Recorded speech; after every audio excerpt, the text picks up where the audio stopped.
네, 하루의 경제 주식 마무리 경주마 시작합니다. 시장이 거센 이 하방 압력에 직면하고 있습니다. 돌이켜보면 매번 연준은 일관되게 긴축을 말하고 있는데 말이죠. 노착륙이다, 뭐 인상 끝났다, 뭐 이런 자금들이 자꾸 투자자들한테 혼란을 줬던 건 아닌가 싶습니다. 늘 말씀드렸듯 안 좋은 건 안 좋은 그대로 이 시장 정말 바로 보면서 슬기롭게 한번 대처를 해 가보시죠. 오늘은 우리에게 힘 좀 나게 해주실 분들로 좀 엄선해서 모셨습니다. 세 분 어서 오세요. 안녕하세요. 안녕하세요. 안녕하세요. 안녕하십니까. 오늘 뭐 시장이 왜 처참했는지는 굳이 뭐 설명을 안 해도 될 것 같고 여파가 이 하루짜리인지 아니면 좀 오래갈 이슈인지 그게 좀 궁금한 것 같아요. 우리가 오늘 얘기할 건 점도표랑 또 파월의 발언 얘기가 많겠죠 오늘. 네.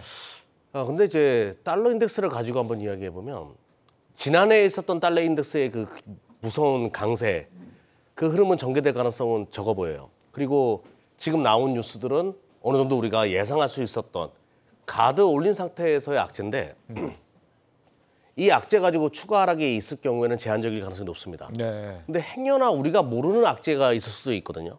근데 잠시 후에 그 악재는 제가 아니라 이제 손석구 경제평론가님께서 말씀해 주실 것 같고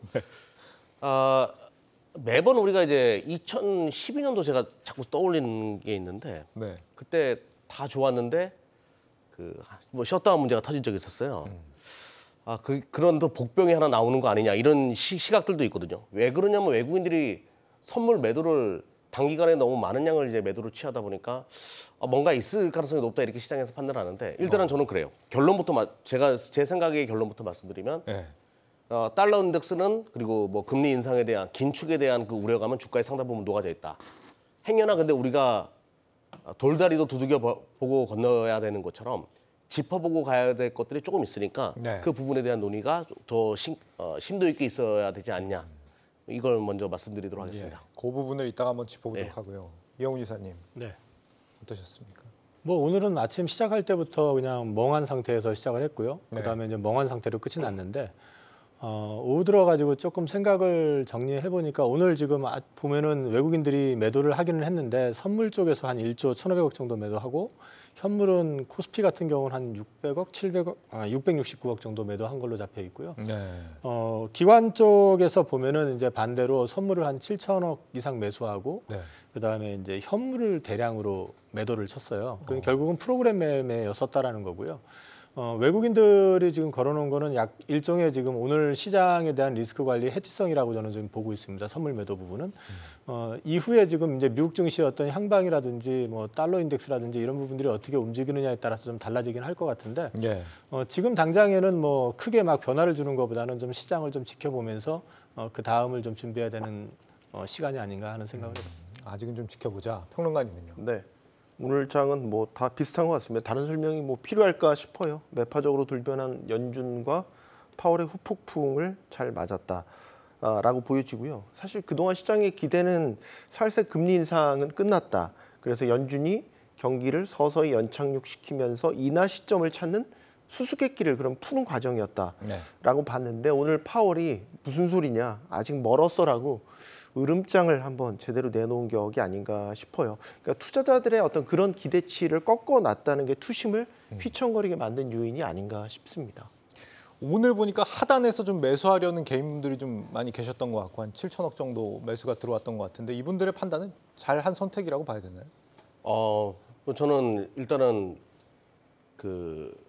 이 연준의 회의록에 대한 반응으로는 그래 제한적인 하락일 수 있다 이렇게 판단하는 건 좋은 것 같아요. 근데 이제 지금 뭐 선물 매도량을 봤을 때 한 만계약 정도는 더 추가적으로 나올 수가 있는 상황이거든요. 외국인들 매도량을 봤을 때는. 네. 그렇게 되면 2,500포인트 하단은 한 번은 하회할 수도 있는 그런 상황이에요.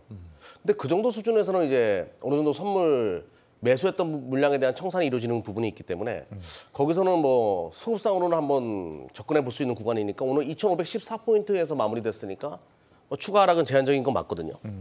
근데 이제 제가 서두에도 이야기 드렸다시피 행여나 우리가 예상하지 못하는 그러니까 지금 뭐 FOMC 회의록에 대한 시장의 기대치, 뭐 우려감 이런 거는 어느 정도는 예상할 수 있었던 부분이었어요. 예. 국채 금리가 튀고 달러 인덱스가 치고 나가는 부분은 시장에서 예상했다라고 보시면 될 것 같아요. 그래서 가드는 올린 상태에서 한 대 맞은 건데 무서운 게 뒤통수거든요.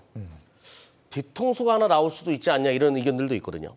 근데 여기에 대한 우리가 한번 심각성 그리고 그 가능성이 있는 시나리오가 뭐가 있는지 한번 생각해 볼 필요는 있겠다라고 말씀드리겠습니다. 아직까지는 감당할 만한 충격이긴 한데 앞으로 뭐가 나올지 한번 좀 두들겨 봐야 될 필요가 있다 말씀 주신 거고. 예.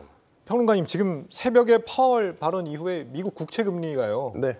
4.4가 지금 넘었잖아요. 미국채 10년물 금리. 그렇죠. 마의 4.4를 지금 돌파한 거거든요. 시장 금리 앞으로 더 오르겠다 이렇게 예상이 되네요. 네. 지금 분위기는 네. 그렇게 볼 수밖에 없지 않나요?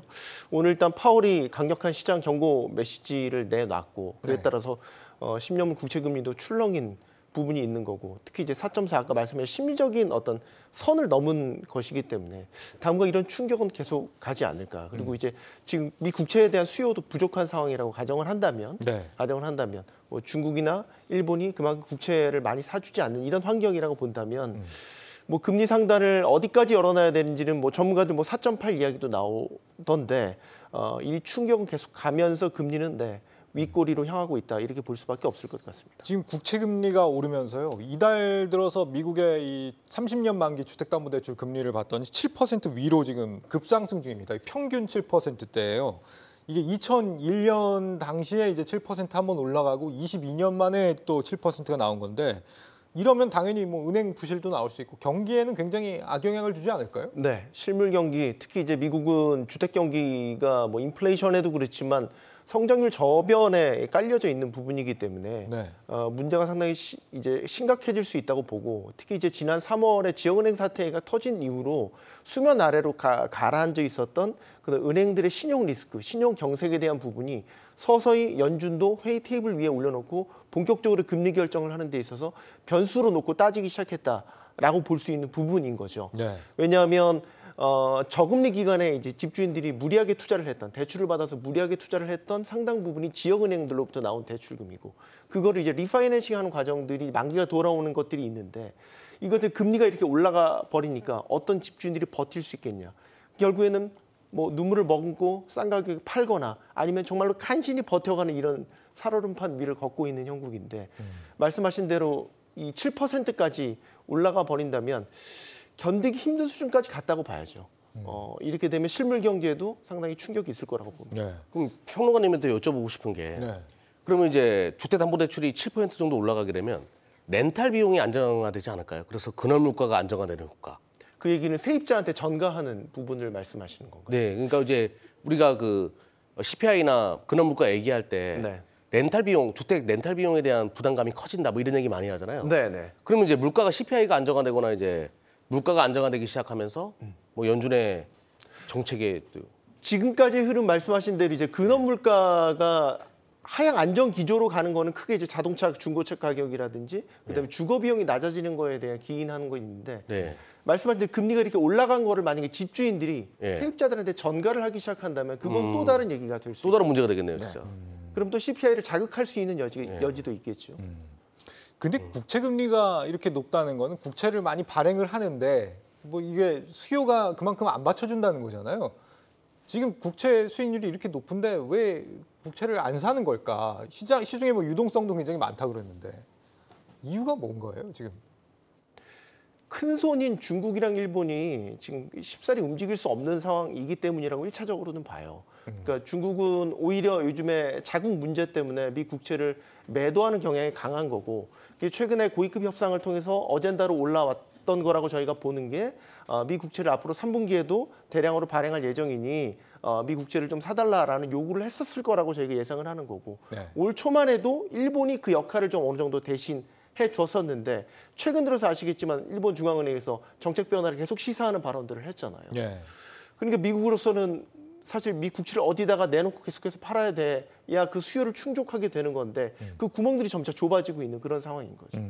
지금 파월이 물가를 잡을 수 있다면 경기 경착륙도 불사하겠다 뭐 이런 뉘앙스로 이번에 발언을 했잖아요. 물가 잡겠다는 의지가 우리 한국은행하고는 많이 다른 것 같아요, 이사님. 그냥 저는 오늘 그 내용을 보면서 느꼈던 게 제가 데이터 디펜던트라고 이제 항상 강조했던 말 거기에 현혹이 돼가지고 파워를 좀 오판한 부분이 좀 있구나라는 생각을 했습니다. 네. 제가 그냥 느끼는 걸 그냥 액면대로 말씀을 드리면은 파월은 그냥 아스번즈 트라우마에 어떤 식이든 간에 일단 최우선은 물가고 경기에 대한 부분은 뭐 동시에 지금 연준에서 관리는 한다고는 하지만 네. 그건 사실 그냥 갖다 붙이는 얘기 같고 아서번즈 무조- 트라우마가 뭔가요? 아서번즈라고 이제 70년대 그 연준의장 했던 분인데 네. 그 시절에 이제 인플레가 굉장히 심했었죠. 그래서 이제 아서번즈가 취임하고 난 다음에 어느 정도 지표가 잡히니까 경기 완화책을 썼다가 다시 인플레가 다시 급등해 버리는 바람에 이제 인플레를 잡지 못하고 계속해 가지고 그 인플레에 이제 70년대 내내 이제 시달리는 그래서 이제 아서번즈에 대해서 참 무능한 연준 의장이다 해가지고 이제 욕을 많이 먹은 분이 계세요, 사실은요. 근데 이제 어떻게 생각을 해보면은 그분 입장에서는 그분이야말로 데이터 디펜던트를 근간으로 해가지고 시장을 봤다가 결국에 가가지고는 인플레를 잡지 못해가지고 두고두고 이제 욕을 먹는 대상이 돼버렸는데 마찬가지로 지금 파월 역시도 자기는 이제 아서번즈가 되고 싶지 않다라는 걸 갖다 누누이 밝혀왔었던 거 그 부분이 갑자기 생각이 나더라고요. 네. 지금 상황에서 놓고 보면은 말씀하셨던 것처럼 지금 고금리 상황에서 이제 그 부동산 대출과 관련된 거는 그것도 있지만 또 상업용 부동산 역시도 마찬가지로 3%대 지금 대출 받았던 게 지금 최근에 리파이낸싱 되면 7% 이상에서 지금 대출을 그 대환을 해야 되는 상황인데다가 또 아시다시피 상업용 부동산 같은 경우는 좀 공실이 엄청 많습니다. 네. 그렇게 되면은 현실적으로 봤을 때 거기도 또 문제가 될 가능성이 높고 그다음에 주택담보로 받았던 것도 당연히 마찬가지고 내년엔 또 학자금 대출 관련해 가지고 이제 상환해야 될 게 한 1,000억 달러 정도 돌아오게 되거든요. 그러면 경제 지표상으로 놓고 봤을 때 소비 여력이라든지 이런 부분들이 당연히 위축될 수밖에 없는데 연준 그 데이터를 보게 되면은 2025년부터는 연평균 성장률을 1.8%를 아예 제시해 놓고 못을 박아놨거든요.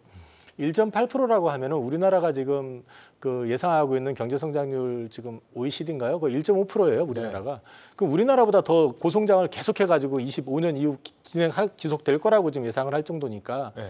이게 지금 과연 뭘 의미하는 거냐? 진짜 그렇게 믿는 거냐? 아니면은 시장에 아직은 멀었다라는 걸 시그널을 강하게 주면서 좀 압박을 가하는 거냐? 이런 걸 또 생각을 해보게 되더라고요. 저는 그냥 일단은 어찌됐든 연준의 입장은 금리에 대한 부분은 더 이상 논하지 마라. 이 부분을 더 올리고 안 올리고의 문제가 아니라 나는 당장에 풀어줄 의지는 없다라는 걸 한 번 더 확인한 거 아닌가 싶은 생각이 들었습니다. 그 파월의 메시지가 시장에 미치는 영향이 강력하면 강력할수록 역으로 그렇게 생각하시는 분들도 있더라고요. 파월이 쓸 카드가 별로 없다라는 걸 반증하는 거 아니냐라는 거죠. 지금 여러 경제 매크로 변수를 놓고 봤었을 때 과연 올해 안에 파월이 금리를 올릴 수 있을까? 이 충격을 감당할 수 있을까라고 보는데 의구심을 드는 시각도 상당히 있어요. 네. 앞서 말씀하셨지만 상업용 부동산 문제라든지 소비의 문제라든지 아직은 성장률이나 고용은 버텨주고 있다고는 하지만 금리를 올렸을 때 신용경색이 나타날 수 있는 특히 지역은행들, 지방은행들 이런 것들에 대한 충격을 예상보다 클 수 있다라고 보는 거죠. 그리고 지난 지역은행 사태 때 이미 그 사태를 처리하는 과정에서 많은 부실 자산들을 떨어냈고 대형은행들이 그걸 사갔고 그러면서 고객들도 사실 지역은행들에 대해서 많이 떠나면서 대형은행들로 이동한 면도 있고요. 지금 대출이 굉장히 보수적이에요. 예를 들어서 순수하게 대출만 해주는 게 아니라 대출을 하기 위한 재원을 예금으로 끌어당기거든요. 네. 이런 상황이 계속되다 보니까 전반적인 신용경색 리스크가 지역은행들을 중심으로 굉장히 강하다고 봐요. 그럼 그것만 가지고도 이런 분석도 있더라고요. 50bp의 금리 인상 이미 올린 효과를 가지고 있다라는 분석도 있어요. 그럼 이런 상황에서 과연 파월이 선뜻 이번에 물론 강한 메시지 연내에 금리 인상 할 수 있다는 메시지를 내놨지만 지금 셧다운 문제도 있잖아요. 네. 이런 변수들이 아주 복합적으로 얽혀 있는 이런 상황에서 과연 금리 인상을 단행할 수 있을까라는데 회의적으로 보는 시각도 분명히 있다는 겁니다. 그래서 더 오히려 메시지를 네. 강하게 냈다라는 거죠. 이경혁 대표님이 아까 전부터 걱정하고 계신 지금 포인트, 잠재적인 위험 요소로 말씀하시는 게 셧다운이신 거잖아요. 그렇죠? 예, 그게 아마 2011년도인가 12년도에 명절을 앞두고 그때도 셧다운이 터져가지고 근데 그 시장이 그때 폭락을 했었죠. 네. 리먼 때. 리먼 사태 이후에. 네. 예. 그때 2011년, 12년도 됐을 거예요. 제가 그것 때문에 많이 힘들었던 기억이 나는데 지금 이제 또 명절을 앞두고 최근에 증시가 이제 출렁거리다 보니까 이제 부채 한도 협상이 얼마 안 남았더라고요. 10월 1일 날 이제 최종 기일인데 네. 그때까지 뭔가 안 나오게 되면 이게 또 셧다운 문제가 다시 부각될 수가 있어요. 근데 엎친 데 격신격으로 그 문제가 불거지게 되면 시장을 하방 포지션으로 강력하게 밀 수가 있어가지고 네. 여기에 대해서 이제 어떻게 해석을 해야 되는가. 그리고 아무래도 이제 손석구 경제평론가까지 나오셨으니까 여쭤보고 싶네요. 진짜. 네, 부채 한도 협상이 어떻게 될지 궁금하네요. 제가 미국 사람도 아닌데 그거를 예상을 하기는 근데 이제 그 현지 외신들을 통해서 보는 분위기는 네. 지금 정치권 공화당 민주당 사이가 협조 관계가 이루어지지 않고 있고 특히 이제 바이든 탄핵 카드도 공화당이 꺼내든 상태잖아요. 네. 그 부채 한도 협상이 잘 안 될 거라고 봐요. 그러니까 내년도 예산안에 대한 협상이죠. 정확히 얘기하면 그게 이제 10월 이전에 타결이 돼야 뭐 연방 정부가 계속 일을 할 수 있는 셧다운이 오지 않는 건데. 여기서 잠깐 여쭤볼 사항은 시청자분들이 혼란스러워하실 것 같아서 우리 부채 한도 협상 얼마 전에 해결됐다 그러지 않았어요? 그거는 임시로 그 임시였어요? 임시였죠. 네. 그게 이번에 임시- 또 와요? 지금 이제 내년 예산안을 두고서 다시 얘기를 하고 있는 거잖아요. 네. 12개 세부 협상이 아닌가 그런데 네. 타결 안 되고 있는 상황인 거죠. 가능성이 상당히 셧다운 가능성을 높게 보더라고요. 뭐 제 예측은 아닙니다만 네. 미국 현지 분위기는 그렇습니다. 그 셧다운이 된다는 거예요? 그러면 어떻게 되는 겁니까? 연방 정부의 이 업무가 중단되는 거죠. 근데 그냥 만약에 이게 부채 한도 협상 결렬이 네. 그러니까 평상시에 시장이면 이게 타격이 적어요. 네. 그때 2011년도 그때 이제 패닉이 왔던 게 그때도 금리 인상과 관련돼 가지고 여러 가지 잡음이 있는 상태에서 그게 터져버리니까 시장에 폭락을 가져왔었단 말이에요. 행여나 그런 문제가 다시 재발되지 않냐는 우려가 갖는 거죠. 그러니까 저는 뭐 잘 원만히 잘 해결되기를 뭐 그럴 가능성이 또 있다라고 보고 있는데 내년이 어차피 대선이기 때문에 네. 괜히 노이즈를 서로 만들지 않을 가능성도 높다라고는 보고 있지만 찝찝한 거죠. 시장이 뭐 이런 거 있잖아요.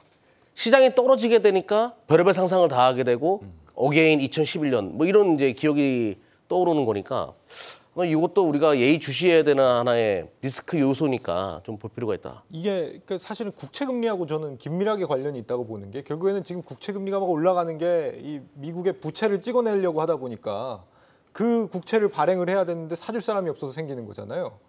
그러니까 셧다운이 안 돼도 돼야 되지만 또 돼도 문제지만 안 돼도 문제고 다 양쪽 다 문제 아닌가? 저는 뭐 그런 생각도 드는데 이사님은 어떻게 보세요 이거? 지금 이제 사실 그러니까 연준의 그 앞으로 이제 공격적인 어떤 금리 인상이나 이런 건 저도 역시 제한적이라고 볼 수밖에 없는 게 실제로 지금 금리 인상을 안 하더라도 계속해가지고 QT를 하고 있어요. 네. 그러니까 실제로 채권을 계속해가지고 시중에 매각을 하고 있단 말이에요.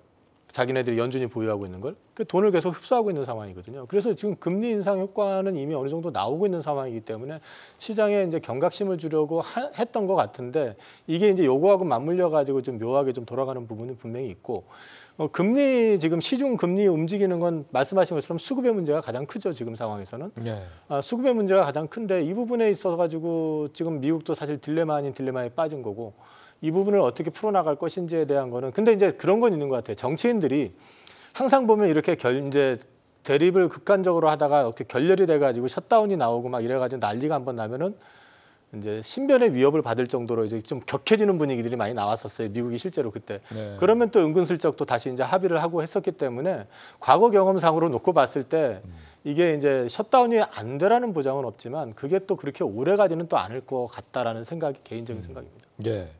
지금 많은 학자들이 경기 침체를 피할 수 없다라고 얘기들을 하고 있습니다. 왜냐하면 지금 이 높은 금리 수준이 단기간 이어지는 게 아니라 굉장히 오래 이어질 거기 때문에 뭐 당장은 아니더라도 언젠가는 침체가 올 거라는 말씀들을 많이 하고 계신데 여기서 궁금한 건 증시는 과거에 이 침체를 맞이하고 또 나중에 금리가 인하되고 뭐 그런 과정에서 증시는 어떻게 움직였냐 하는 거거든요.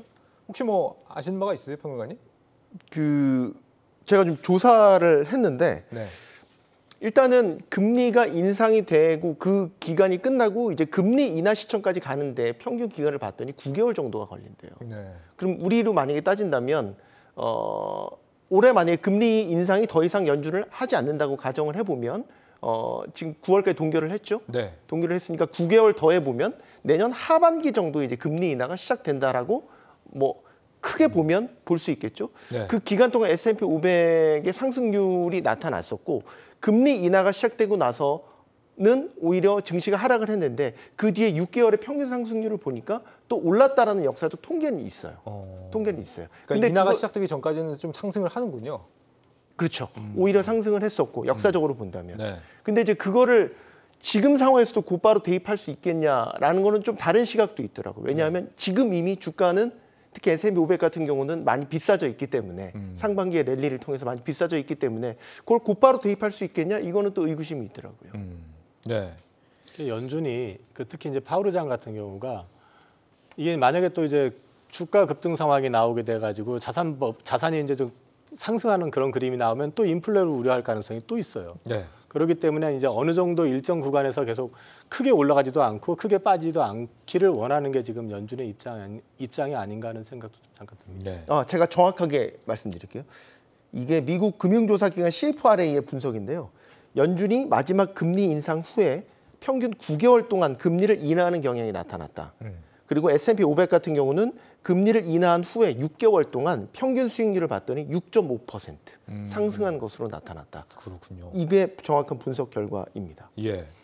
감사하고요. 상황이 이러면은 바이든 대통령도 재선에 빨간불 들어오는 거 아닙니까? 지금 상황에서 바이든 대통령도 뭔가 해야 되는 거 아니에요? 사실? 해야 되겠죠. 네. 뭐 나올 수 있는 카드 같은 게 있을지. 일단은 네. 지금 바이든은 예전 전례를 비춰보면 여태까지 지금 연준이랑 미 정부가 해왔던 여러 노력들은 크게 보면 다 물가를 잡기 위한 노력들은 아니었습니다. 네. 그래서 2년 전에 뭐 유가가 확 치고 올라갔었을 때 비추기도 풀었었고 그런 노력들을 해왔는데 지금 종착점에 닿았다고 생각했는데 뭐 지금 셧다운이라든지 유가 변수라든지 이런 것들이 터진 상황이잖아요. 그리고 대선은 1년 앞두고 있고 아들 문제 때문에 자기는 탄핵, 네, 지금 뭐 위기에 휩싸여 있고요. 네. 이런 상황들을 타개하기 위한 거는 결국 경제 성과가 아닌가. 그럼 첫 번째 물가를 잡기 위해서 뭔가를 할 거다. 제 예상은 그겁니다. 여기서 만약에 정말 WTI 기준으로 95달러 이상, 100달러까지 가는 이런 안 좋은 상황이다라고 네. 하면 비축유 카드를 꺼내들 수 있다라고 봅니다. 최근에 그 제닛 옐런 장관이 아주 의미심장한 얘기를 했죠. 지금 유가의 오름세를 면밀히 지켜보고 있고 바이든 대통령이 국내에서 기름을 비싸게 쓰는 것에 대해서 좋지 않게 보고 있다라고 하는 거죠. 이건 이제 비축유를 다시 카드를 꺼내들 수 있다라는 점을 시사한 것으로 지금 해석이 되고 네. 있고요. 그 외에는 이제 자기 정책이겠죠. 뭐 인플레 감축법이라든지 최근에 보조금과 관련된 여러 안들을 또 내놨지 않습니까? 이런 것들을 밀어붙이면서 경제 성과를 최대한 도드라지게 만들려고 하겠죠. 옐런 장관 말씀하셨으니까 저번에 옐런 장관이 중국 방문했잖아요. 네. 그것도 시사하는 바가 굉장히 크다라고 봐요. 중국을 죽이기에도 애매하죠. 바이든 입장에서. 중국이 죽으면 진짜 경기 침체가 미국으로도 전이될 수 있는 상황이고 대선에 먹구름이 낄 수밖에 없는 상황이니까 중국을 최대한 효율적으로 활용하는 방식을 찾을 거라고 봐요. 네. 그래서 중국의 지금 시장의 다크호스다. 중국이 4분기 때부터 이제 뭐 부동산 정책 등등 경기 침체를 벗어나는 분위기가 만들어진다라고 하면 4분기 때부터 턴할 것이다라는 이야기들이 많거든요. 그렇게 되면 세계 경제, 경기 침체는 오지 않고 완만하게 이제 경기가 회복되는 그런 추세를 보여주고 또 이제 뭐 사우디의 감산을 이끌어내거나 뭐 감산을 이제 변화시키는 방향 등 뭐 등등 이런 것들이 나온다라고 하면 좀 변화가 발생하지 않을까. 네. 그래서 저는 키는 중국이다라고 봐요. 그리고 이제 중국 같은 경우에는 또 미국의 국채를 사줄 수 있는 유일한 큰 손이기 때문에 가장 큰 손이기 때문에 어떤 무역 분쟁에서 약간은 이제 변화된 정책으로 바뀔 가능성. 그렇게 되면 이제 국채 매입도 어느 정도 원활하게 이루어질 수 있기 때문에 네. 중국을 어떻게 활용하는가. 이게 바이든의 또 전략이 되지 않을까 싶네요. 우리 시장은 어떤가요? 그러면 오늘 뭐 증시도 처참하긴 했습니다. 뭐 환율도 한 13원 급등하면서 뭐 끝이 나는 것 같은데 네. 외국인들 뭐 빠져나가는 건지 계속. 지금 환율이 굉장히 중요한 자리에 있거든요. 1,340원대 여기를 이제 돌파하게 되면 그 매물을 다 소화하고 올라가 버리는 거기 때문에 기로에 놓여졌어요. 근데 여기서 이제 안착할 경우에는 시장은 빠르게 반등 나올 수도 있는 구간이고. 그리고 메모리 반도체 뭐 수출 경기 어렵다라고 얘기하는데 최근에 이제 가트너에서 발표한 거 보게 되면 4분기 때부터 확실하게 돌아서는 그림이 연출될 거다 이런 분석이 있거든요. 네. 근데 여기에 전제 조건은 또 중국의 경기 회복이에요. 중국이 살아날 경우에는 디램 가격은 4분기 때 살아나는 것이 맞으니까. 예. 그러면 이렇게 바닥을 치고 올라올 경우에는 보통 2년 랠리가 이어질 수 있습니다.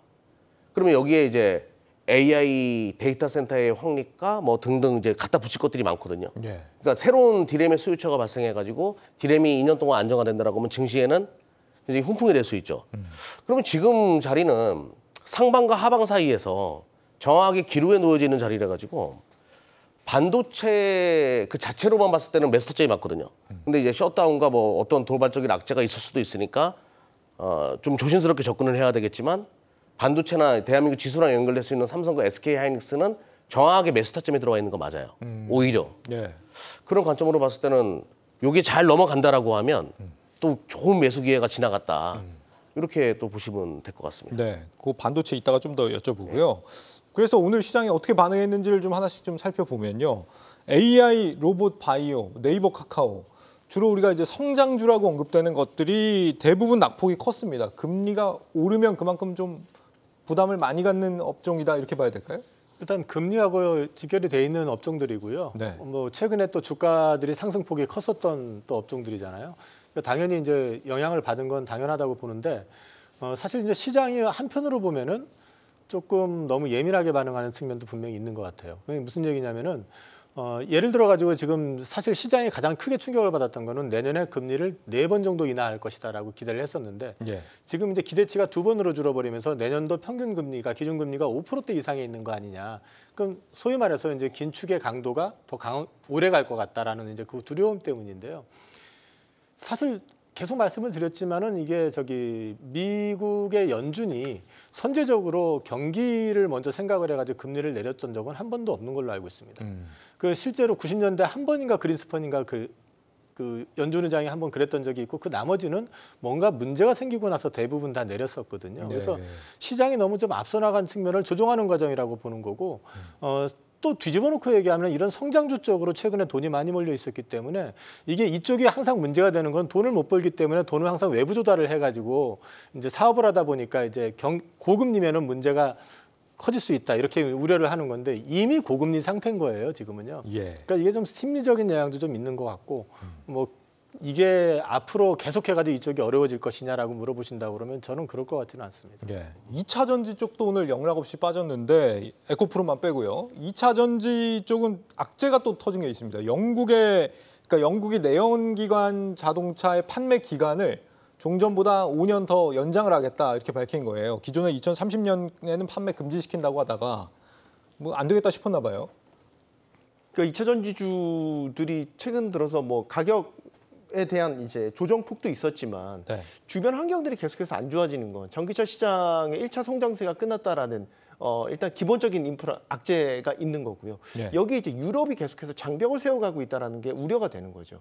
그러니까 얼마 전에 프랑스판 IRA 뭐 의견 받는 기간이 있기는 하지만 지금 안대로 시행이 된다고 하면 우리나라 한국 업체들도 큰 타격을 받게 되거든요. 네.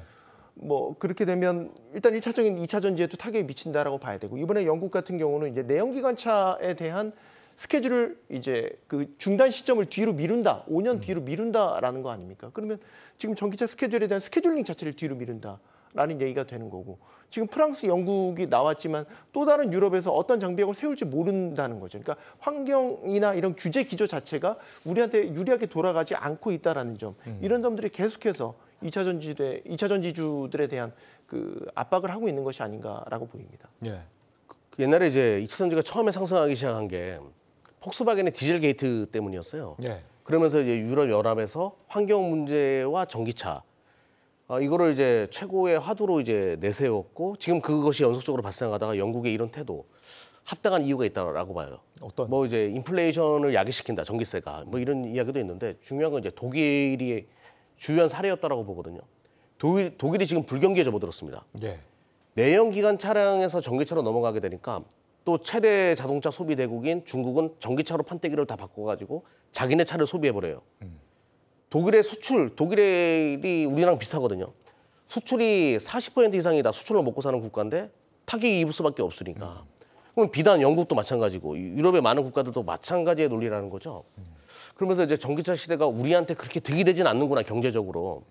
뭐 이런 이유가 발생했다라고 보시면 될 것 같고 최근에 또 전기차가 빠졌던 이유 중에 하나가 LFP 그 중국의 저가 2차 전지로 인해 가지고 대한민국에 피해를 받을 수 있다 3원 개가. 근데 이거는 조금 전 다른 개념이라고 봅니다. 네. LFP는 3원 개를 이길 수가 없어요. LFP는 낚싯배에 쓰는 거예요, 사실은 이게. 뭐 제가 이제 이렇게까지 비하하는 이유는 대한민국의 3원 개가 월등히 뛰어난 거 맞고 어차피 전기차 시장으로 재편된다라고 하면 굉장히 매력적으로 3원 개가 퍼질 수밖에 없는 구조다. 근데 최근에 우리가 주목을 해야 되는 게 최근에 로봇 관련된 종목도 치고 나가고 AI 관련된 종목 치고 나가고 심지어 통신까지도 치고 나가거든요. 이게 다 어디랑 연결되냐면 테슬라의 로보택시랑 연결되는 스토리예요, 이게. 예. 테슬라의 로보택시가 곧 출시할 수도 있다. 페달이나 뭐 핸들을 없앴다. 이런 얘기들 지금 나오고 있거든요. 그러면 이거는 이제 AI의 가장 킬링 콘텐츠인 로보택시가 나온다라고 하면 그거는 내연기관에서 구현할 수가 없고 전기차면 완벽하게 구현할 수 있는 거니까 전기차 시대의 도래를 가져오는 거 맞거든요. 근데 문제는 시청자 여러분들도 좀 알아주셨으면 좋은 게 네. 우리 삼원계가 훨씬 뛰어나고 대한민국 2차 전지는 계속 승승장구할 겁니다. 뭐 유럽이 어떻게 나온다라고 하더라도 배터리는 우리가 제일 잘 만드는 국가고. 근데 여기서 잊지 말아야 될 게 멀티플이 줄어들 수 있다는 거예요. 2차 전지 관련된 종목 중에서. 물론 멀티플을 여전히 높게 줘야 되는 종목도 있겠지만 어떤 산업의 태동기에서 일반화되어는 대중화되어가는 그 단계에서는 멀티플이 줄어드는 그런 단계를 우리는 분명히 봤어요. 그런데 주가가 실적이 좋은데도 못 가는 경우가 많거든요. 그래서 종목별로 내가 어떤 종목을 잘 선별하는가 이게 굉장히 승패의 관건이 될 수 있다. 이렇게 말씀드릴게요. 예, 자리를 좀 잘 봐야 될 것 같네요. LG 에너지 솔루션 보니까 오늘 폴란드에서 지금 배터리 생산 라인 일부 뭐 가동 중단한다 이런 얘기 있던데 이거는 어떻게 봐야 되는 건가요, 이사님? 이거 일단 폭스바겐 향이고요. 예. 폭스바겐 향이고 이거는 어느 정도 예고가 됐었던 부분이고 그 다음에 또 이건 저기 가이던스 안에 포함이 돼 있는 내용입니다. 그래서 이거 뭐 새로운 거는 아니고요. 2차 전지 쪽 관련해 가지고 이제 영국 아까 이제 35년으로 이제 연장이 됐죠. 근데 이제 그게 30년에서 35년으로 연장이 됐었는데 애초에는 원래 35년에 하기로 했었던 걸 30년으로 앞당겼다가 다시 35년으로 이제 다시 재연장을 한 건데요. 이거는 이제 물론 이제 슬로우해지는 측면도 있을 수 있겠지만은 이거는 어떻게 보셔야 되냐면 지금 영국 경제 사정이 좋지를 않아요. 예. 그 작년에도 뭐 문제가 됐었던 것도 아시겠지만은 지금 유럽 연합에서 만약에 문제가 생겨서 경제 위기가 터진다면 영국이 1순위가 될 가능성이 높을 정도로 좋지 않은 상황에서 전기차 보조금이라든지 이런 부분들에 대해서 당연히 부담을 가질 수밖에 없는 상황인 거고요. 그다음에 이제 저기 중국 업체들의 그 유럽 진출, 전기차들 진출 이슈들이 많다 보니까 이게 지금 이제 유럽의 어떤 자동차 시장에 큰 충격이 될 수 있고 위기가 될 수 있기 때문에 그 부분에 대해서 이제 제한을 좀 걸려고 하는 부분이 있잖아요. 예. 근데 이것과 관련해서 이제 보셔야 되는 부분들은 그럼 결국에는 2차 전지 배터리와 관련된 부분은 한국산 제품의 도움을 받을 수밖에 없다라는 또 측면도 있습니다. 그 얘기는 무슨 얘기냐면 중국산이 지금 저가 그 LFP 배터리가 됐던 그 배터리를 장착을 해가지고 싸게 밀어내가지고 좀 들어오는 부분들을 막으려고 하는 거잖아요. 네. 그렇게 되면은 유럽 내에 배터리 공장은 추가적으로 증설이 되거나 기존의 한국 공장이나 아니면 유럽의 배터리 셀 업체들이 그 시장을 커버할 수 있게끔 이제 또 준비가 돼야 되는 부분이 분명히 있거든요. 그러니까 전기차 같은 경우는 성장의 그림은 저는 확연하다고 보는데 물론 성장의 속도가 기울기는 좀 달라질 수는 있어요. 내년에 당장 트럼프가 되고 나면은 그 큰 정부를 지향하는 민주당과 달리 작은 정부를 지향하는 공화당 입장에서는 그 전기차 시장의 확장하는 데 있어서 민주당처럼 팍팍 밀어주지 않을 가능성도 분명히 있습니다. 하지만은 지금 최근에 기상이변이라든지 여러 가지 문제가 생기는 부분부터 시작을 해가지고 여러 가지 리스크를 재반적으로 감안을 해서 놓고 본다고 그럴 때는 이 기후와 관련된 부분을 갖다가 마냥 방치하기는 좀 어려운 게 또한 현실이기도 하고 예. 그다음에 지금 미국 같은 경우도 미국에 있는 배터리 셀 공장들이 보면 우리나라가 단독으로 진출하는 게 거의 없습니다. 다 미국의 현지 자동차 업체들을 통해 가지고 합작으로 들어가는 거거든요. 예. 이 얘기는 뭐냐면은 그게 문제가 생기게 되면 미국 기업들조차도 크게 데미지를 입을 수밖에 없는 구조라는 거죠. 그러니까 큰 그림은 변하는 건 없다. 그러면 속도의 변화는 있을 수 있지만 그게 큰 그림의 어떤 대세의 흐름을 바꾸지는 않는다라는 측면에서 이제 말씀을 좀 드리고 싶고 7월, 8월 양극재 수출 데이터를 보면 가격은 계속 떨어졌거든요. 네. 근데 실제 총량은 늘어났습니다. NCM 같은 경우는 특히나. 그래서 실제 수출 금액으로 보면은 증가하는 걸로 나오고 있어요. 지금 실제로 봤을 때. 그래서 이제 지금 증권사 리포트들도 보면은 3분기가 전반적으로 이제 그 바닥으로 보고 실적에 있어서 4분기부터는 이제 GM이라든지 포드 쪽의 신차, 테슬라 신차 이런 것들이 나오기 시작하면서 예. 전체적으로 바닥에서 좀 돌아서는 그림이 나올 거라고 전망을 하고 있으니까 그걸 또 너무 마냥 부정적으로만 보시지 않으셔도 되지 않을까 싶습니다. 예. 2차 전지와 관련해서 뭐 이게 전혀 다른 얘기로 흘러가긴 했지만 저도 최근에 이제 배터리 업계에서 들은 얘기가 갑자기 기억이 나서 예. 이제 우리가 그 중국 방식의 LFP 배터리에 대한 경쟁력이 올라가면서 우리 삼원계 배터리가 위협을 받고 있다. 뭐 이런 식의 보도들도 많이 나왔고 네. 우려들이 나왔잖아요. 과연 이 한국 배터리 업체들이 그걸 몰라서 안 했냐라는 거니. 기본적인 경쟁력은 삼원계를 따라갈 수가 없다라는 거예요. 에너지 밀도라든지 오래 안정적으로 쓰는 거라든지 고출력이라든지 뭐 이런 부분에서 전반적으로 따라가. 그럼 중국은 왜 LFP를 택했냐? 예. 광물 가격이 싸니까 거기에 들어가는. 기본적으로 그런 건데 최근 광물 시장의 광물 가격 흐름이 바뀌고 있어요. 구조 자체가 바뀌고 있다라는 거죠. 그러니까 삼원기에 들어가는 광물들도 많은 광산들이 적극적으로 개발이 되면서 가격이 전반적으로 낮아지고 있고, 또 하나 이 기존 배터리에서 나오는 재활용되는 광물들 있잖아요. 그 양들도 상당히 늘어나게 되면서 지금 광산 개발되는 거를 역전하는 시점도 다가온다라는 거예요. 그러니까 장기적으로 보면 삼원기에 들어가는 광물 가격도 굉장히 안정이 되기 때문에 기본적으로 한국 배터리 업체들의 경쟁력이 훼손될 수가 없다라는 거죠. 긴 그림으로 본다면. 예. 그래서 너무 중국산 배터리에 대한 걱정을 할 필요 없다. 안 라는 그래도, 얘기를 예, 우리 시청자분들이 지금 그 부분을 좀 혼란스러워하시는 것 같았는데 정리를 딱 잘 해주신 것 같고요. 애플의 이 아이폰 15가 발열 논란에 휩싸였습니다. 유튜버들이 테스터를 좀 해봤더니 최고 48도까지 올라가더라라는 건데, 그러다 보니까 이제 TSMC 3나노 여기에 좀 문제가 있는 거 아니냐, 생각보다 좀 미완 상태가 아니냐, 이런 얘기가 있는 것 같더라고요, 대표님. 네, 그렇다고 해서 애플이 뭐 대안이 있나요? 그러니까 TSMC를 네. 뭐 대체할 수 있는 대안이 있냐 이거죠. 삼성 안 됩니까, 삼성? 삼성 뭐 가능하죠, 입으로는. 근데 중요한 건 이제 패키징의 문제거든요. 패키징이요? 예, 코어스나 이제 2.5D라고 해가지고 네. 그 작은 공간에다가 그렇게 미세하게 넣을 수 있는 패키징이 삼성이 과연 TSMC만큼은 될 수 있냐. 아직까지는 부족한 감이 있기 때문에 대체할 수 없는 거고, 뭐 그것 때문에 TSMC가 그 걱정된다. 그래서 삼성전자가 반사이익을 얻을 수 있다. 그거는 매년 있었어요. 근데 매년 반사이익은 없었습니다. 그렇군요. 예, 그럼 냉정하게 우리가 좀 냉정하시네요, 예, 진짜. 볼 필요가 있죠. 그거는. 근데 그 TSMC 3나노 성능에 대한 지금 의구심들이 나오는데 네. 우리 삼성전자 3나노는 어때요? 지금 잘 되는 것 같으세요? GAA 기술을 통해 가지고 뭐 TSMC를 따라잡는다. 근데 문제는 수율이에요. 수율이요? 예, 이게 그러니까 우리가 상용화를 시키려면 중국도 뭐 7나노 이번에 하웨이 거 뭐 얘기 나왔었잖아요. 아이 가능은 하죠. 네. 근데 문제는 매번 그 단가로 찍어낼 수 있는가? 네. 100만 원짜리 휴대폰 만들어내는데 1000만 원 들어가면 그게 무슨 소용이 있겠습니까? 이게 수율이 문제인데 수율을 안정화시키는 데까지는 삼성은 좀 상당한 시간이 좀 필요하지 않냐? 네. 이게 뭐 정확한 또 객관적인 시각일 것 같습니다.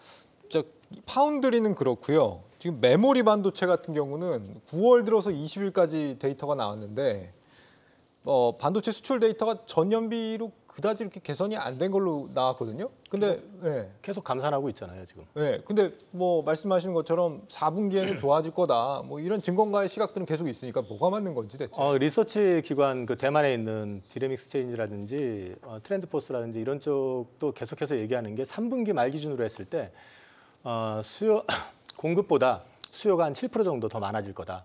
그리고 지금 실제 보시면요, 현물 가격을 보면은 최근 한 지난주 초반부터 해서 지금까지 보면은 거의 매일 오르고 있습니다, 현물 가격이. 예.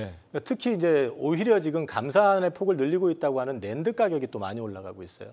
이 얘기는 무슨 얘기냐면은 일단 어느 정도 그 현물 가격에 대해서는 이제 바닥은 확인됐다. 그러면 이게 다시 고정 가격 상승으로 올라가는 건 맞습니다. 그러니까 이제 반도체 업종 자체가 업황으로 봤을 때 바닥을 찍은 거는 맞아요. 예. 근데 이제 이게 바로 돌아서 가지고 대세 상승, 빅사이클 이렇게 가려고 그러면은 여태까지 이제 흐름으로 봤을 때는 그 뭔가의 어떤 디바이스가 나타나 가지고 예를 들어서 스마트폰이 출현을 했다든지 노트북이 나왔었다든지 이런 또 다른 어떤 큰 수요, 메모리 칩을 소비할 수 있는 그 제품이 나와야 되는데 그런 관점에서 이제 저는 계속해 가지고 올해보다 내년에 봐야 되는 게 이제 그 비전 프로라고 하는 네. 애플의 이제 기기를 보라는 얘기를 말씀을 드리는 게 10년 이상 준비해온 제품이기도 하고 이게 이제 소위 말해서 지금 우리가 보고 있는 이 노트북을 갖다가 이제 구현을 할 수 있다고 그러잖아요. 그 효과 자체도 무시할 수가 없는 데다가 한 가지 더 보셔야 되는 부분들은 오늘 기사를 보니까 그 게임 업체 컴투스인가 그 뭐 감원 들어가고 구조조정 들어간다고 그게 메타버스 때문이라고 하는데 예. 이게 확장이 되게 되면 메타버스 시장이 어쩌면 내년부터 나올 수도 있어요. 예. 그래서 지금 저는 새로운 디바이스를 놓고 봐야지 이거를 지금 이제 저기 가격이 바닥을 찍었기 때문에 돌아선다 이런 것보다는 바닥을 찍었기 때문에 진짜 업황의 바닥은 확인이 됐다. 그거에 따른 자연스러운 반등은 있지만 큰 그림으로 했을 때 대세의 어떤 흐름이 나오려고 그러면 오히려 뉴 디바이스의 출현을 좀 지켜볼 필요가 있다. 그래서 저는 그 기대감은 올해보단 내년에 보시라는 말씀을 드리고 있습니다. 오늘 세 분 다 굉장히 현실적인 얘기를 많이 해주시는데 우리 시청자 코코님 증권사에서 반도체 1분기에 올해 반등한다 그러더니 벌써 4분기까지 계속 늦어지고 있지 않느냐. 좀 신뢰감이 없다고 말씀을 해주세요. 그럼 증권가 얘기를 믿는 것보다 네. 용산 얘기를 믿으시면 돼요. 용산이요? 예, 요즘에 용산 가면 네. DDR5가 윗돈에서 지금 거래되고 있어요. 다른 용산 얘기하시죠? 예. 예, 용산입니다. 전자상가에. 예. 전자상가. 그래서 저기 그 현업에 계시는 분들 이제 가끔 유튜브에서 만나면 댓글 다시는 분들 계시거든요. 막 혹시 그쪽에 일하시는 분 없습니까? 그럼 계세요. 네. 그러면 DDR5 가격은 웃돈에 거래된다는 얘기를 들으면서 확실하게 바닥을 돌릴 가능성이 높다 이렇게 보고 있습니다. 증권사보다 용산이 더 빠릅니다. 네. 용산이 더 빠르다 말씀 주셨고 그래서 그럼 지금 오늘 같은 경우 삼성전자 주가가 안 좋잖아요. 6만 8천 전자까지 지금 떨어졌어요. 어떻게 보세요? 다음 전망을. 네, 제가 이제 조금 전에 이영훈 이사님께서 말씀하신 것처럼 예. 새로운 디바이스의 출현 말씀하셨잖아요. 비전 프로도 상당히 기대되는 디바이스고 또 하나는 이제 AI 데이터 센터잖아요. 지금 예. 가장 뜨거운 건 구글의 이번에 제미니 그 이번에 출시하거든요. 11월달에. 아, 예. 이 외우기 좋죠. 재밌니? 이 재미니. 근데 이게 이제 1조 파라미터라고 해가지고 매개 변수가 1조 개가 깔렸어요. 엄청난 효과를 그림까지 그려주니까 효과를 가져올 거라고. AI. 예, AI 데이터 센터 제미니. 예. 뭐 이제 아마존의 알렉사 얘기도 나오고. 점진적으로 이제 이 빅테크들의 AI에 대한 공격적인 투자가 하반기에 쏠려 있고, 그리고 엔비디아를 중심으로 해가지고 처음에 이제 테슬라가 만들어내는 건 도조 컴퓨터였습니다. 근데 내년에는 자기네 자체 칩을 가지고 뭐 만든다. 이건 거짓말인 것 같아요. 네. 이게 엔비디아의 칩을 가지고 계속 만들어내는데 거기에 디램의 수요는 폭발적으로 증가할 수밖에 없는 거거든요. 네. 모건 스탠리가 저번 달에 썼던 보고서가 하나 있었는데 그 보고서 애널리스트가 굉장히 유명한 애널리스트거든요. 앞으로 그 AI HBM 시나리오로 인해 가지고 4년 동안 디램이 10배 성장할 것이다라는 보고서가 있었거든요. 네. 저는 그 보고서를 신뢰합니다. 그러면 그만큼 또 다른 이제 호황기로 접어들 수 있는 거니까 중장기 투자하시는 분들은 반도체, 메모리 반도체도 정말 좋은 것들 많아요. 싼 종목들. 예. 좀 중장기적으로 좀 보실 필요가 있지 않겠냐. 중장기적으로. 그러면 대한민국 증시도 기대해 볼 만하다 이거죠. 예. 그리고 모비스라는 기업이 지금 사면상 했어요 오늘까지. 이거 네. 뭐 우리가 좀 주목해서 봐야 되는 기업인가요? 무슨 기업인가요 여기? 저도 확인 안 해봐가지고 안 보셨어요? 예. 원고에 있는 것만 물어봐 주세요. 네. 혹시 뭐 보신 이사님도 안 보셨어요? 모비스? 그 상한가 들어간 건 봤고요. 네. 그게 이제 그 무슨 중입자 가속기 암치료 네네. 기업이라고. 그걸로 여러 해가지고- 테마로 묶이던데요. 네. 그러니까 그게 원정 관련주에도 포함돼 있고 뭐 여러 이번에 올라간 건 이제 암을 갖다가 이제 완전히 관해한 게 네. 이제 하나 나왔다 해가지고 주가가 올랐는데 연세의료원. 근데 그 부분에 대해서는 솔직히 말씀을 드리면 저는 좀 의심이 많고 그 다음에 특히 바이오 섹터 같은 경우는 항상 꿈을 먹고 살기는 하지만 네. 저는 좀 잘 모르겠습니다. 솔직히 말씀드리면. 네. 그렇게 정리를 해보고요. 참 힘든 9월이잖아요. 지금 이후에 투자 전략 이렇게 가져가라. 좀 세 분의 조언을 좀 들으면서 끝내봐야 될 것 같은데. 네, 투자 전략이요? 예. 이 어려운 시장 어떻게 헤쳐나가야 됩니까? 그 정말 제가 이제 생각하는 부분을 말하도록 할게요. 네. 그 AI 시대 이야기하는데 그 마음 한켠에 안 와닿는다 이런 분들도 많이 계시는데 AI는 우리 살아생전에 가장 크게 보게 될 혁명일 거예요. 인간의 노동력을 대체하는 로봇의 탄생, 로봇 시대의 탄생. 그러면 이게 몇 년짜리가 될 수 있냐? 우리 과거로 한번 돌아가 볼게요. 스마트폰 초창기 때 그 관련된 종목들이 4년 동안 랠리가 이어졌어요. 닷컴 버블 때 4년 동안도 랠리가 이어지고요. 예. 그럼 지금 AI로 시작해가지고 지금 시작된 게 이제 엔비디아부터 시작된 건데 뭐 대한민국에도 한미반도체가 있죠 지금. 그리고 장비를 비롯해 수많은 부품 회사들이 있는데 이게 4년 동안 지속될 가능성이 높거든요. 그리고 AI로 엮었을 때 과연 수혜를 받을 수 있는 기업이 몇이나 되냐 글로벌 시장 봤을 때 일단은 그 국가로 봤을 때 미국은 당연히 들어가고 중국은 지금 뭐 열심히 한다라고 하니까 중국 넣고 엔비디아 젠슨왕은 더 대만 사람이죠.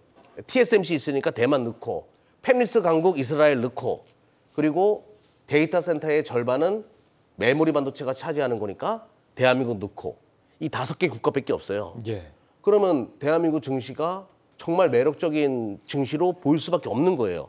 뭐 글로벌 시장에 수많은 애널리스트들이 대한민국 시장 내년도까지 주목해야 된다라고 얘기하는 것 중에 가장 큰 이유가 바로 이거거든요. 월가의 애널리스트들 얘기 들어보면 뭐 주목해야 되는 거 AI 다 그렇게 얘기합니다. 예. 손정희 회장님도 저번에 한국에 와가지고 포럼하셨을 때 주목해야 되는 거 AI 다 AI 얘기하거든요. 자율주행 어떤 식으로 가냐? AI 데이터 센터를 기반으로 해서 간다. 다 AI예요.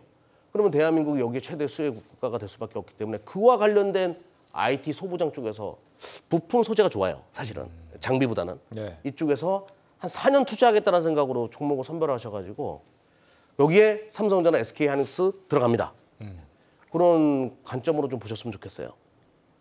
시청자 아름다운 하늘님께서 들으시다가 솔트룩스는 손절해야 되나요? 이렇게 물어보시는데 뭐 나쁘지 않습니다. 예. 나쁘지 않나요? 예. 네, 여기도 좀 장기로 보고. 네, 제 개인 유튜브에 오십시오. 제가 설명드릴게요. 알겠습니다. 깨알같이 또 여기서 홍보를. 네, 이사님 말씀 주시죠. 저는 원래 뭐 포트폴리오 전략을 계속 말씀을 드려왔고 사실 우리나라 지금 업황을 놓고 보면은 반도체가 되게 안 좋았었잖아요. 그리고 이제 바닥 구간을 좀 지나고 있는 상황이고 네. 어찌됐든 올해보다 내년에 대한 기대감은 분명히 있다고 저도 생각을 하고 있습니다.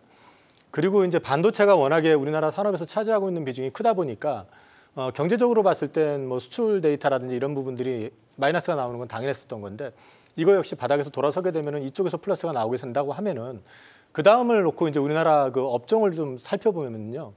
조선 같은 경우도 지금 빅사이클 들어섰다고 하잖아요. 수주도 수주지만 이제 올 하반기부터 매출이 본격적으로 이제 올라오는 그림이 그려질 거고 2차 전지는 더 설명드릴 필요 없이 어쨌든 우리나라가 2차 전지 쪽으로만 놓고 봤을 때는 기술적으로 또 이제 그 중국을 제외하고 놓고 봤을 때는 어쨌든 글로벌 탑이거든요.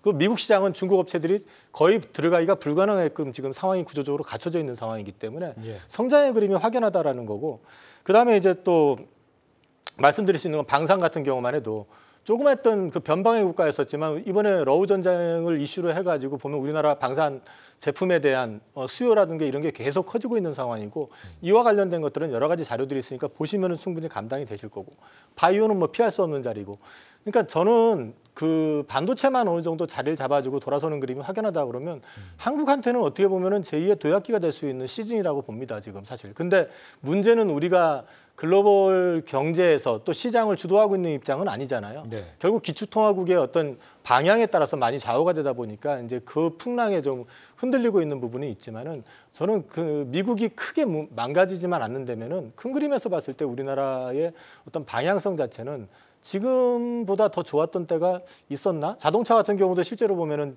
되게 잘 팔리고 있잖아요. 예. 현대차 뭐 실적 다 아시다시피. 그 저는 어떻게 보면 반도체만 자리 잡아주기 시작하면은 제2의 도약기가 나올 수도 있는 시점 아니냐 저는 그렇게 보고 있습니다. 여전히 우리 흥미진진한 업종들이 많다 이런 말씀을 주셨고요. 예, 평론가님 마무리하죠. 네. 이렇게 불확실성이 클 때는 그냥 눈에 보이는 걸 보고 가야 되는 게 제일 확실한 게 아닌가 싶어요. 지금 우리가 원치 않았던 상황은 어쨌든 빚어졌잖아요. 네. 파월의 그 강한 메시지가 정말 공갈인지 진짜인지는 우리가 알 수는 없지만 어쨌든 긴축이 장기화될 거라는 메시지가 시장에 던져졌고 이에 따른 충격파를 우리는 오늘 그대로 받았단 말이죠. 그러면 하반기 들어서 우리 주식시장에 들어왔던 수급의 흐름을 보면 어쨌든 기조적으로 외국인 수급이 굉장히 약해져 있는 상태이기 때문에 지수가 지금 올라가지 못하는 건데 예.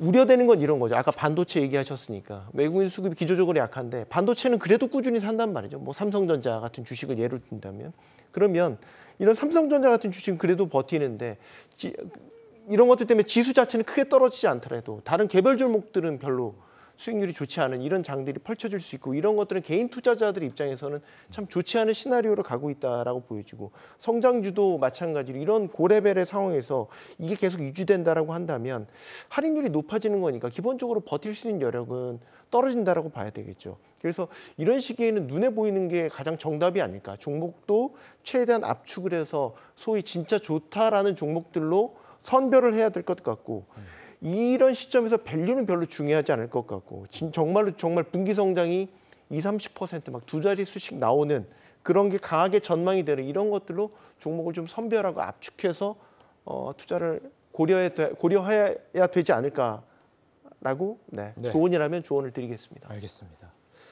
네, 워런 버핏, 조지 소로스 같은 이 투자의 대가들은 살면서 숱하게 경제 위기를 겪어왔지만 한 번도 시장을 떠나지는 않았다고 하죠. 세계 경제가 침체를 향해 가는 지금 좋은 선택을 할 수 있느냐가 훗날의 영광으로 이어지는 것 같습니다. 저희 경주마가 늘 여러분들의 선택을 돕겠습니다. 힘들 내시고요. 저희는 다음 주 월요일에 다시 찾아오겠습니다. 고맙습니다.